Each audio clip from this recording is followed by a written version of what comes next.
Tu veux que je te parle de Bergson? Ah oui. Ah ben, il faut, hein, quand même. Hein. Moi, je m'arrête plus, hein, vous me direz. Hein, je sais ça. Alors, Bergson, 20e siècle. Donc, brillantissime, philosophe, artiste, de mère anglaise.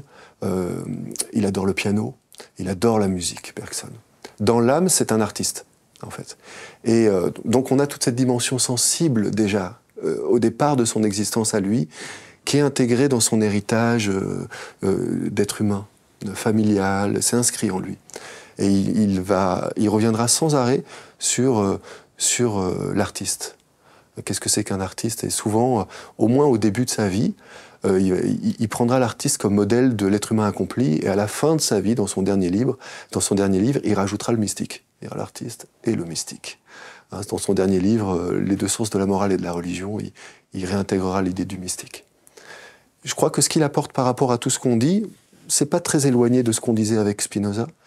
C'est bon, la réalité, elle est une, mais il va l'interpréter, cette réalité, à partir d'une sorte de dynamisme qu'il appelle la vie. C'est-à-dire que la vie est en mouvement. La vie est un processus de création perpétuelle. Tout est nouveau à chaque instant. Alors ça, c'est son point de départ. Sa métaphore, qui pour lui n'est pas vraiment une métaphore, c'est la métaphore d'une sorte de morceau de musique qui se déroule. Voilà. La vie est un morceau de musique qui se déroule, avec chaque vivant à sa place, en mouvement, dans une sorte de mélodie intégrative. Sans point d'orgue, c'est ça.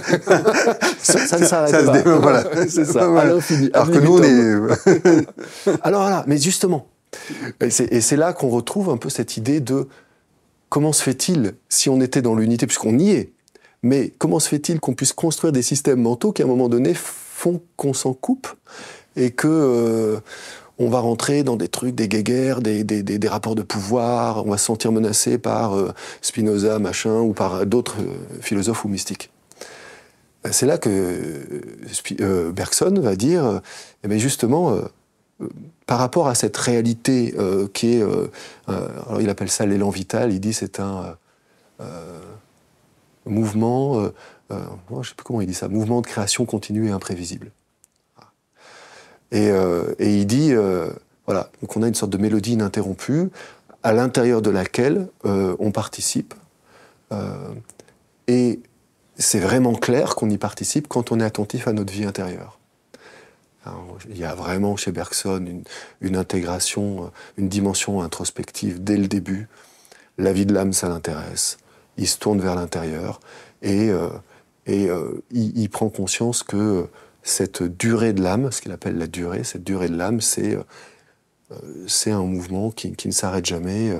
Pourquoi ? Parce que nos émotions, elles sont complexes, elles interagissent les unes avec les autres, nos idées, nos réflexions, nos sensations. Et ça, c'est notre richesse intérieure. Bon. Mais on a aussi la capacité de construire des systèmes, de construire... Pourquoi ? Des systèmes qui vont un peu limiter cette force de vie et qui vont avoir tendance à la figer. Parce qu'on est dans une sorte d'impératif de... Alors là, je dirais pas de vie, mais presque de survie. Parce qu'il faut vivre, il faut être efficace, il faut s'organiser socialement. Donc on va créer des formes collectives, on va créer un langage, on va créer pour s'entendre et pour fonctionner ensemble. Et dans cette organisation, on va avoir tendance... Comme nous, on dit parfois aujourd'hui, quand on observe le cerveau, que le cerveau fonctionne à l'économie, il n'aime pas trop l'innovation. Quand ça marche, il va essayer de s'accrocher le plus possible à ses croyances tant qu'elles fonctionnent. Bergson, il avait capté cette idée-là. Et on a tendance, individuellement et collectivement, à fonctionner comme ça. Et donc, il dit la vie est une, mais elle a deux directions. Il y a la direction de la création, avec... des grands artistes et des grands mystiques qui, en quelque sorte, coïncident avec cet élan vital qui est un élan vital universel. Et puis, elle a une direction qui est l'autre direction, qui est la direction de la vie figée, de la vie sociale, avec des conventions, qui a sa place, mais qui, au bout d'un moment, si on se laisse, si encore une fois, on croit que la réalité, ce n'est que cela, nous conduit à une forme d'ennui ou de désespoir, quoi, parce que bon... J'aimerais bien justement Comment il a intégré la notion de psychologie? Parce que le XXe siècle, c'était déjà fortement là. Et est-ce comment il en parle? Alors, il y a chez Bergson il y a la psychologie qu'il combat, qui est la psychologie de son époque. À l'époque, on appelait ça l'associationnisme. C'est-à-dire, en gros, il dit, le problème qu'on a, c'est là qu'on va voir cette idée de construire des systèmes un petit peu qui figent les choses. Il dit, la psychologie associationniste, donc c'est une psychologie qui dit, voilà, il y a des états en l'homme. La tristesse est un état, la joie est un état, le désespoir, etc., etc. Et il dit, en fait, cette psychologie comprend l'être humain à partir des mots. C'est une erreur. Les mots fige les choses. Le mot est immobile et il nous donne l'impression de saisir une réalité, mais en fait, c'est une perception qui fige. Et donc, quand on comprend la vie de l'âme à partir du langage, on passe à côté de ce qui est intéressant. Si je dis, alors, exemple simple, si je dis amour, par exemple, bon, le mot amour en lui-même, c'est ce que tu disais aussi tout à l'heure, hein, le mot amour en lui-même, il est tellement vaste. Hein, j'aime les spaghettis, j'aime mes amis, j'aime la nature, qu'au bout d'un moment, il ne veut plus dire grand-chose.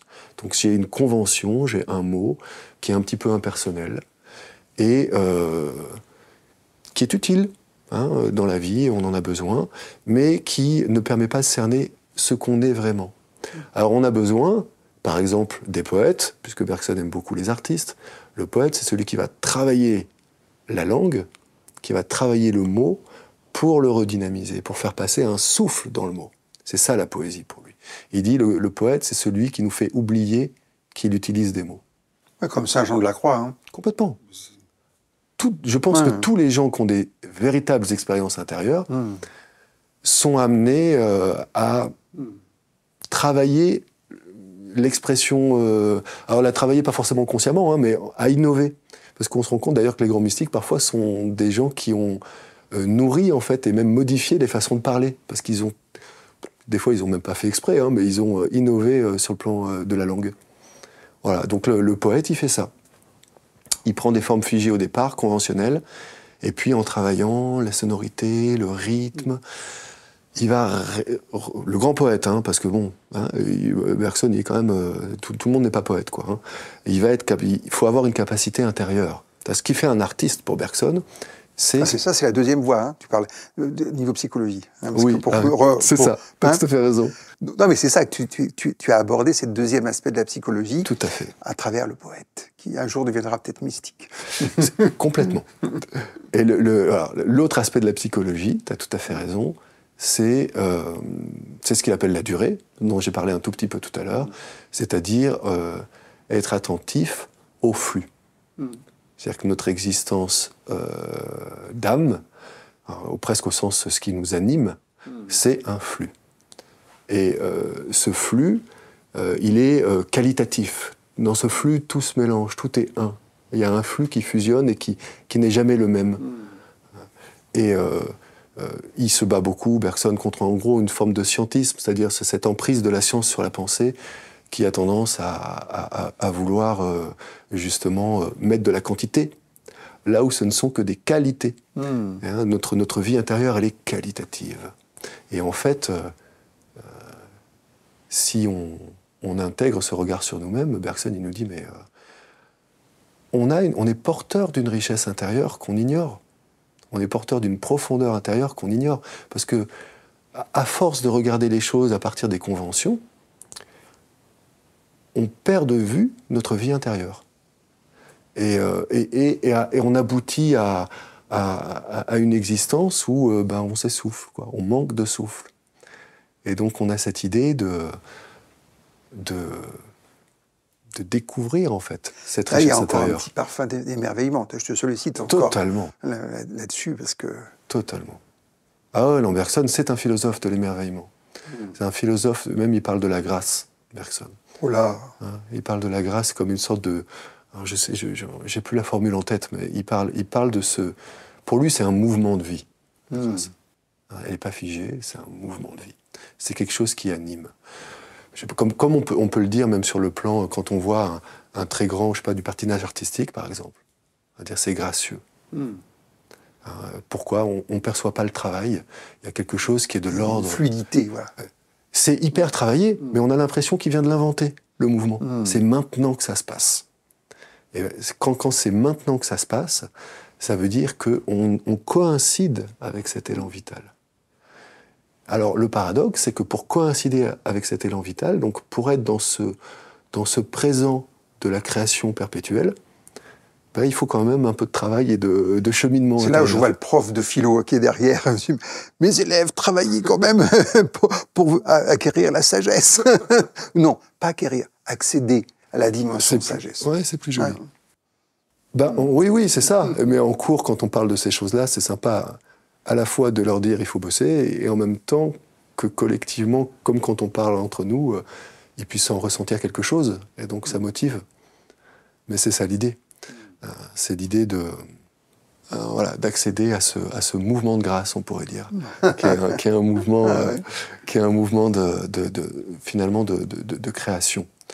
Et Bergson finit par une réflexion sur la mystique dans les deux sources de la morale et de la religion. Donc on est dans les années 30. Bergson est très conscient du contexte politique. Il a traversé la Première Guerre mondiale. Il a joué un rôle de diplomate de premier plan avec les États-Unis, comme il parlait couramment l'anglais. Il était très très très célèbre. Bergson, c'est un des premiers philosophes français à avoir eu ce niveau de notoriété. C'était une vraie star à son époque. Tout le monde voulait assister à ses cours parce qu'il se passait quelque chose dans ses cours. C'était aussi les années folles. C'était les années folles, aussi. Ouais, tout à fait. Il y avait une forme de libération un peu joyeuse, mais un peu limitée, mais sympa. Moi, j'aime bien voir ça. Et puis, bon, voilà, l'expression plus subtile, c'est Bergson. C'est pas tout à fait la folie avec Bergson.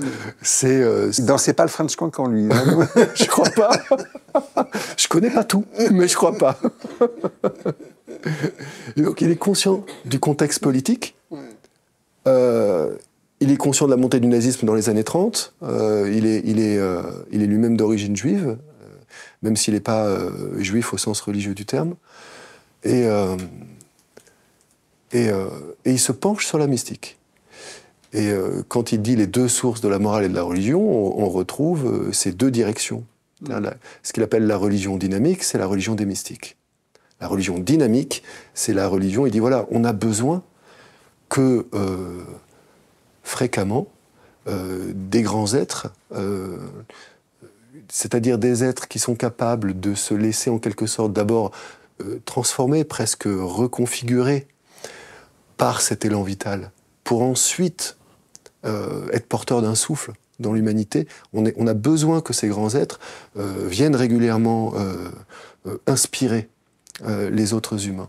Il parle par exemple de Jésus, il est assez universel, il a lu Vivekananda, il a une approche assez belle. Par Romain Rolland, oui. Oui, il l'a lu, je crois, il l'a connu par Romain Rolland, mais je crois qu'il a lu Vivekananda. Et donc, on a cette idée du mystique. Le mystique, c'est celui qui... Alors, Bergson dit on peut l'appeler Dieu, ce courant de vie. Mais au fond, il est conscient de la limite des mots, peu importe le nom qu'on lui donne. Et c'est peut-être plus universel de dire juste un élan vital. Et le mystique, c'est celui qui va être capable de se laisser en quelque sorte modifier, transformer, pour ensuite insuffler quelque chose pour l'humanité.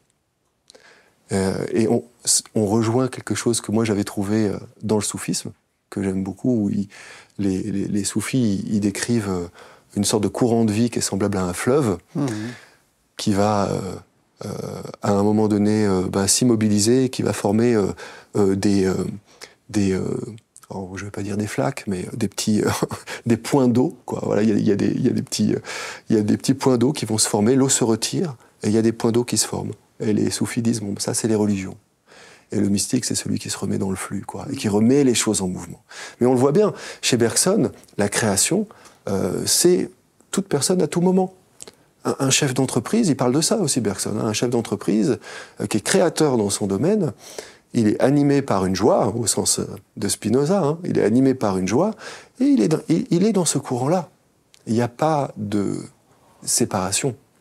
Tout est un de ce point de vue-là. C'est-à-dire la création, c'est la création, quelle qu'elle soit. On n'a pas besoin d'être artiste ou mystique pour créer. Pas mal, hein. Il y aura encore beaucoup à dire. Hein. C'est déjà pas mal. Je pense que c'est une bonne étape, là. Mm. Merci, Olivier. Je te remercie. Mm.